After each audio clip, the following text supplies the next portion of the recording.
Evening guys, I'm going to try and do a review of my selection so far, try and be a little bit critical on some of them, and I'm going to heap praise on myself for others. So way back with video one, I think it was 5 or 6 months ago, I suggested Lou Lamba. I was lucky I got on it at 8-1 and 9-1. I recommended it at sixes. Now a best price of around about 6-4. Can't complain at the way that one's gone. In the same video, I also put Lulamba up as just a cover bet for the champion hurdle, in case they decided to go down that route. I recommended it 20s. I was lucky I was on it 40s. I still think that was a route that they could have taken, and I'm not ashamed to put it up twice with the current position that we're in with it. Video 2, this was about Copek Board for the Arkle 7-1. I was on at 8-1. I still suggested 7-1 was a good price. Now around about the 2-1, 5-2 mark. We've got an injury to overcome. The horse has not come back out yet. I would imagine it'll run at the DRF. That's the time we'll know whether it's a good price, but on the current trading figures, I think it's not too bad. I'll quickly run through William Money. I also put up for the Arkle. I was pleased with it as a hurdler, but they decided to stay hurdling. And now that horse seems to have picked up quite a serious injury and maybe not running at all this year. Work Ahead again hasn't come out this year. I did hear a rumour it would be staying hurdling if it does. I would think if we don't see that in and around the February time, he won't be out until after Cheltenham. Video 3 was me just basically mentioning Copek Board as a possible champion hurdle horse. I never wanted him to go down route. It was just a cover bet really. And also I touched on Constitution Hill. I recommended him at 14s. He's still 16s. It's well documented what's happened to the horse. It's very sad. I still think there's something there. I still would like to see him go back for the champion hurdle. Possibly try a new jockey. Nico's a great lad, but a new pair of hands, who knows? It could just give the horse a fresh bit of confidence. Let's see which way they go, because at the moment they're scratching their heads, and he's literally has been mentioned from everything to going back to the flat to possibly, I don't know, taking part in the boat race. It's ridiculous. He's a hurdler. Keep him hurdling. Video 4 was mostly about Davy Crockett. I recommended it at 20-1. He came into 10-1 favourite and has picked an injury up. I'm not sure if we'll see him. I'm hoping DRF maybe. He's drifted. I managed to get back on again at 33-1. I think he's around about the 25-1 mark. Still think he's a talented horse, superbly bred. But I just have no idea how he's going to come back from the injury. Just fingers crossed, really. Vittorio PL, Emmett Mullins' horse, he looked brilliant in his bumper. But he's just not taken the hurdling as I would have hoped. I don't know. He's unlikely to be a graded horse. But I still think the horse has got a race in him. I would definitely keep my eye on him, potentially as a handicap. Video 5, that was the final demand video. I was on at 4s. It was my first anti-post I bet I placed this year. I recommended him. He was still at 3s at the time. He's come out. He's won his first 2 chases. I think the horse is exceptional. He would be unbeaten if he'd gone to the right race last year. He should have ran in the Albert Bartlett. He'd have won it easy. I think if they made more use of him in the Turners, he would have beat the New Lion. He just needed to draw the finishing kick out of that horse.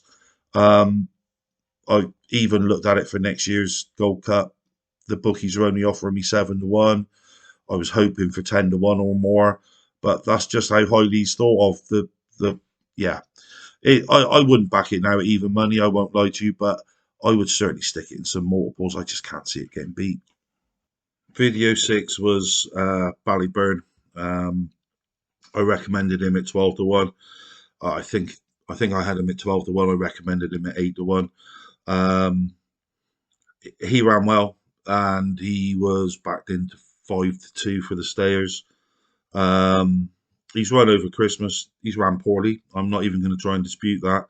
But so did very, very many of Mr. Mullins' horses ran bad over Christmas. The horse wasn't himself. He didn't even want to go into the paddock. He's now been pushed out to 14-1. I think that's a ridiculous price. He's better than that. And, there's even talk of transferring into the champion hurdle. You get about 33-1 on him. If you think they go down that route, stick a tenner on that now. But this horse has got to go to Cheltenham. I think he's far too talented not to. I know he's a monkey. I know he carries his head terribly. But the engine is massive. And he's going to run a race, whichever race they go in. So keep him on your side. Lad from Tiapo over the last. Tiapo lands in the lead. A fuller Cashel Day lad almost has brought down Mystical Power. Late drama. It's Tiapo from Ballyburn staying on strongly on the outside. Tiapo from Ballyburn heads at the line. It's very close. Ballyburn, Tiapo and Ballyburn in a dramatic conclusion. Video 7 was all about the 2 JBs. Really proud of this one. I put up Django Bay at 50-1 for the Gold Cup. And I also mentioned him at 20-1 for the Ryanair. He's now as low as 6-1 for the Ryanair, and you've got a little bit of 8-1 left for the Gold Cup. After the run, Boxing Day, I think he's got to go to the Gold Cup now. He got out of position in the King George a little bit. He got a little bit outpaced, and he stayed on. I think he's got Gold Cup writ all over him. We know that he acts around Cheltenham. We know that he acts at this time of year. And he just seems to be improving. His mark's going up all the time. It could be a year too soon. Of course it could. But you won't be getting these sort of prices on him next year. So, yeah, I'm really chuffed with that 50-1. The other horse I put up was Jeno Blue. I put him up for the same 2 races. A little bit embarrassing. He's not gone chasing at all. He's reverted back to hurdling. Not sure why. Possibly because he had an injury last year and they're protecting him this season. But I had presumed that he would be going down a handicap hurdle route. And then he pops up in the rail kill at the weekend. At the weekend, and he's run a good race. He's been beaten 5 lengths by what is a potentially improving horse. I think the distance is inadequate. I think he needs 3 miles all day long. And he's now popped into the betting for the stayers. He's 40-1. It's worth a tenner each way. I've had it. Or keep your eye on it for one of the handicap hurdles. It's a decent horse. This horse has got ability. Still think he's going to be a better chaser. But, while he's fit and while he's going down the hurdle route, I'm going to keep following him. And, yeah, he might pay to do likewise. Video 8 was King Rasco Grey. Put him up for 2 races, I think. I put him up for the Turners and the Albert Bartlett, both about the 33-1 mark. He didn't run. He hasn't come out. And I think he got forgotten about and the price drifted to 50s, so I backed him again at 50s. Then he came out over Christmas, and I had a bet on him there at 7-2. It's covered all of my anti-post bets, so I've got free go on this one. He ran very well, showed a turn of speed, but he opened up in a 2-mile race. He's got stayer written all over him. Luckily, and unfortunately, I didn't get a chance to put a video up. Seeing he was running in a 2-mile race, I did look at his price on the morning, and I've taken 66-1 for the Supreme. He's in the 20s for that race, and he's dropped in price to 25s and around about that price for the Turners and the Albert Bartlett. I think he's going to go to Cheltenham. I think it's a good horse. Winning, running as well as he did in the 2-mile 2 bumper. I thought he would go down the staying route. He still may. A lot of things are going to change after the DRF, but yeah, I'm not too unhappy with this selection. He's obviously got some ability, and he showed that over Christmas. So Another one I wouldn't discount for now. He should be turning up in one of the 3 races, I hope. Yeah, video 9. Terrible video. I learned so much by doing this video. I looked at the mayor's race. I watched a ton, absolute ton of bumper races, and I selected 3 mares that I thought were worth following into Cheltenham. Wonderful Every Day was the first of them. Um, he's not jumped the hurdle yet. It had 1 run. He actually brought him over to this country to run in a bumper. Went off favourite, ran terrible. I have no idea what they're going to do with that horse. Heron in the Park ran a beautiful race in the bumper last year. He's had 3 runs this year. He's not shone. Unfortunately, fell last time. Then they weren't without a little bit of ability, but it's hard to make a case for it going to Cheltenham. She is going to be handicapped now. I'm not going to write her off. I mean, the bumper run was too good to be wrote off, but I can't see it going to Cheltenham, which is disappointing. And the last one was Salsina. Everyone that I showed the video to, I showed all 3 of these horses. Everyone picked Salsina.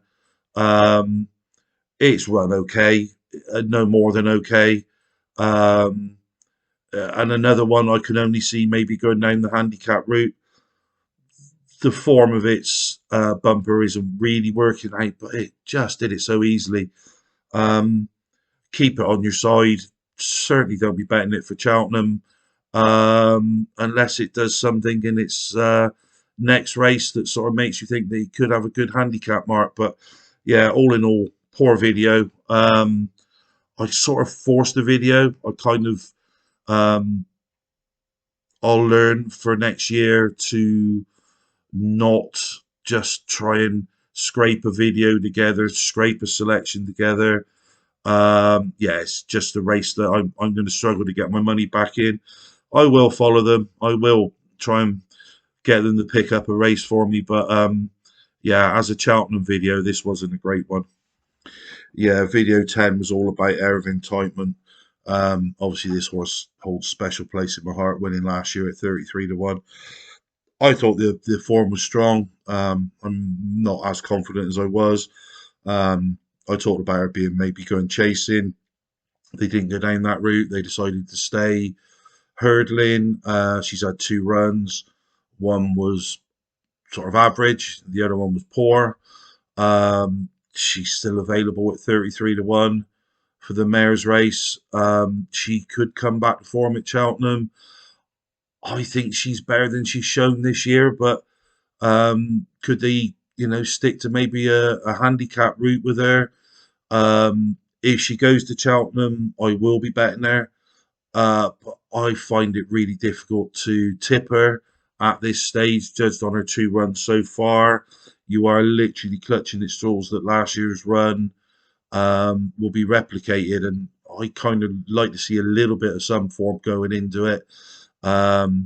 It's up to you guys. I'll probably end up following this horse over a cliff. If you want to join me, that's up to you. But I really wouldn't recommend it. Video 11. I really enjoyed making this video, actually. I just literally put the betting up on the screen and just talked probably nonsense to you guys. But yeah, I enjoyed making it. I don't think I've been too far wrong on anything I've said. I've not actually watched the video back, but I ended up landing on a horse called Gidley Park. I've backed it twice now at 50-1. It may not go. It's not run over 2 miles. I believe it will be having a 2-mile race in the next few weeks. If it runs well, then I think this is the way it's going to go. Is he up to the class of the ones at the front of the betting? Maybe not. But this horse has got some real raw ability. And if he can get his own way out in front, I still think 50-1, is not, not a real sort of testament to its actual ability. So, it's up to you guys whether you want to get on at 50-1 now. wait till after it's run this race over 2 miles, or even wait for the non-runner no bet option. You know, that might be a better way of going, but I just love the glory of the 50 to 1 shot. And yeah, so here we go, big heave ho. I've not had to put a lot on it, obviously. So yeah, but as a video, I really enjoyed making that one. So if you haven't watched it, have a little listen, see what you think. The outside, Rubo dropping to third. Boomborn is still there in challenging for third, and Django Bay staying on the outside. Ampere Pass going on to Gidley Park in second, the 16th and final fence. Ampere Pass sails over it. Gidley Park second. Django Bay has stayed on into third, and then Boomborn. Ampere Pass in front with 75 yards to run. Django Bay storming home on the outer of Gidley Park, but Ampere Pass wins at 8-3 again and takes the manifesto. Tight second, Gidley Park and Django Bay. So that's the review of what we've done so far. Really happy with some, really disappointed in others. And yeah, quite a few lessons learned. I have done some more anti-post bets since I last posted. I'll try and get something up on them when I can. I literally worked all over Christmas, so that's why I haven't been posting. Hoping to get back into it now, and I will run it through to the festival. Whether I continue next year will depend on subscribers and comments and likes and the like. If people want to hear me talk nonsense, then I will carry it on for next year. I mean, it probably will revolve around how some of the results go. But yeah, I think I've proven I can select the horse. I've certainly beat the book on quite a few horses so far, and hopefully the losses will be minimal compared to the ups, but we won't know that for a few more months yet.